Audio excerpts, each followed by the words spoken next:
Togo/Covid-Gate, il risque de ne rien se passer. Jerry Tama. Depuis hier, je n'arrête pas d'être interpellé. Honorable, que pensez-vous de la sortie de Adebayor? Vous nous parlez de Messi tous les jours et là vous ne dites rien. Et vous avez raison sur ce point, donc voici mon avis. À cause de vous, j'ai été obligé de suivre les 33 minutes du live. La dernière partie de son intervention m'a donné des frissons. Je n'étais pas joueur en 2005. 2006, j'étais lieutenant dans l'armée togolaise, mais nous vibrions tous quand les éperviers entraient sur le stade. Quand Adebayor rentrait sur le terrain en faisant ses 3 pas d'unijambiste, c'était le délire total. Et quelle ambiance quand on gagnait. C'est uniquement après une victoire des éperviers que j'ai vu des jeunes du quartier sauter dans un pick-up des policiers et ne pas finir au poste. Gilles Kchir et Yadema auraient pu s'embrasser. Aujourd'hui même, quand j'en parle, j'ai des frissons et des larmes remontent. Merci pour ces moments, capitaine. J'ai donc suivi la demi-heure de vidéo et ma conclusion est simple. Il a entièrement raison. J'évoquerai uniquement 3 points. Le premier est que quand Adebayor parle du football togolais,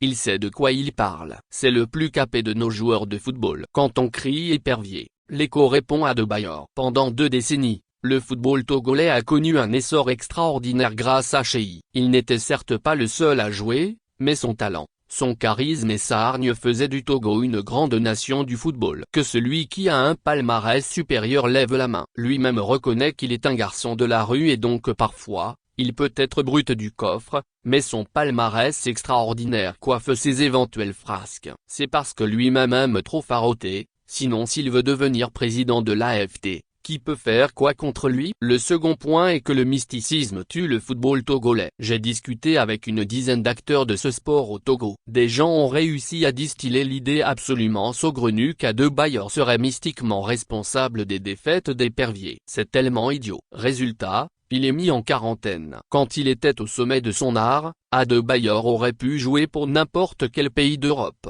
Mais lui, c'est le petit gars de Kodjoviakopé qui n'a jamais renié ses racines. Quel intérêt aura-t-il à voir les éperviers échouer et se taper la honte devant les anciennes gloires? Il faut arrêter ces togolaiseries-là. Un match se gagne sur le terrain grâce au talent, à la stratégie et parfois à la fortune de la compétition. Si vos trucs mystiques là marchaient, nos voisins de l'Est remporteraient la Coupe du Monde tous les 4 ans. Madame la ministre, levez les barrières et laissez le Capi apporter son expérience et son charisme aux jeunes. Vous n'avez même pas le choix car pour le moment, ça ne marche pas. Nous allons de défaite en défaite. Il faut changer de stratégie. Et puis c'est quoi cette histoire d'empêcher les gens de circuler au stade, qui reste un lieu public et de communion? Au stade, quand on marque un but, tu sautes dans les bras du voisin. Et même si sa bouche sent, tu respires ça comme un parfum. Comment peut-on empêcher le Capi de circuler alors que même actuellement les gens viennent au stade pour le voir? Il faut arrêter ça. Egomédé. Sur le cas Serge Akakpo, il a raison aussi. J'adore Serge,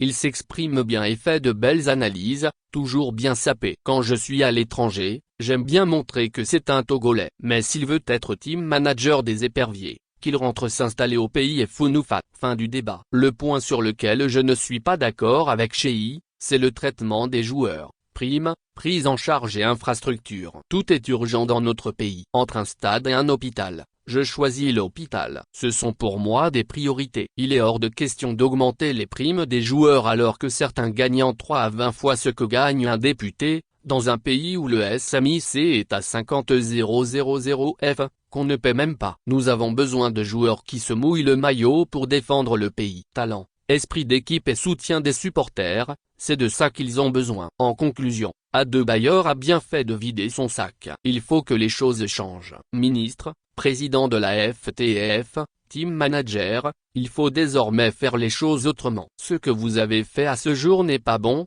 La preuve ça ne marche pas. Mais il n'est pas tard. On peut se qualifier pour la prochaine Coupe du Monde, et tourner définitivement la page chez Adebayor. Ou bien, dites-moi ce que vous avez pensé de sa sortie et des points énumérés. Rendons hommage à nos héros, vivants.